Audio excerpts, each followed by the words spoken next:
بسم اللہ الرحمن الرحیم۔ ریاض نیوز کے ساتھ آپ کا میزبان ریاض احمد جکھڑ نئے موضوع کے ساتھ حاضر خدمت ہیں۔ آج آپ کی توجہ اس جانب مبذول کرا رہے ہیں کہ پاکستانی سیاسی نظام جسے 76 سالوں میں مضبوط سے مضبوط تر ہونا تھا، وہ اپنی رانائی اعلانوں کے بجائے زوال پذیر ہوتا ہوا نظر آ رہا ہے، جس کا شاخسانہ یہ ہے کہ کل بھی ایک امیدوار جو جیتا ہوا تھا اسے ہارا ہوا قرار دیا گیا۔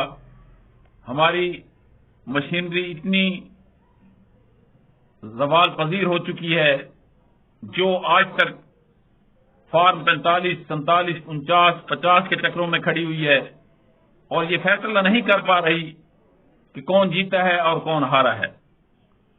کل کا رزلٹ اسے ہرانا، کانجو صاحب کو جتا دینا، یہ بات نظر آ رہی ہے کہ مشکوک طلب ہے۔ اس پر الیکشن کمیشن پر بھی سوال نشان اٹھتے ہیں،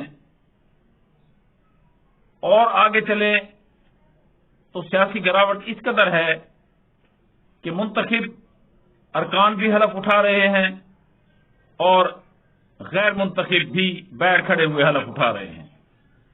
ایک تو یہ سیاسی مذاق بن گیا، دوسرا ابھی اسمبلیاں پوری نہیں ہوئی، ان کی تعداد ابھی پوری ہونی باقی ہے۔ ایک جماعت کو انہوں نے ابھی نشستیں دینی ہیں، لیکن نہ صوبوں میں دی گئی نہ مرکز میں دی گئی، اور اجلاس کے ہو رہے ہیں، وزیر اعلیٰ منتخب ہو رہے ہیں، حلف اٹھائے جا رہے ہیں، تقریبات منعقد کی جا رہی ہیں۔ یہ 24 کروڑ عوام کے لیے بھی انڈیکیٹر ہے کہ یا ان میں کوئی خرابی ہے یا اس سسٹم میں ہی خرابی ہے۔ کون دور کرے گا، کیسے دور ہوگی، یا قوم کا مقدر یہی رہے گا؟ ان باتوں کے فیصلوں کا وقت آ گیا ہے۔ اگر یہ فیصلے نہ کیے گئے، یہ نہ دیکھا گیا کہ درستگی کرنی ہے یا یہ امر اسی طرح ہی رہنا ہے، تو ہم کبھی بھی نہ معاشی استحکام پا سکیں گے نہ سیاسی استحکام پا سکیں گے۔ سیاسی استحکام اور معاشی استحکام کے لیے قوم کو غربت کی لکیر سے نیچے اٹھانے اور انہیں اس مہنگائی، بے روزگاری کی دلدل سے نکالنے کے لیے سخت فیصلے کرنے ہوں گے۔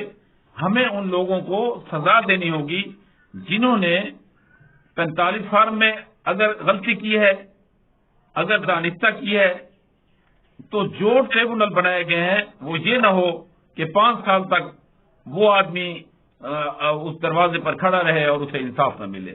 یہ بات اب قوم کو قابل قبول نہیں ہوگی، کیونکہ یہ وہ قوم اگر اسی طرح ٹرک کی بتی کے پیچھے لگی رہی تو کب وہ دن آئے گا جب وہ یہ کہہ سکیں گے کہ ہمیں سماجی انصاف میسر ہوا ہے۔ سماجی انصاف بھی ہونا چاہیے، انہیں ان کا جائز حقوق بھی ملنے چاہیے۔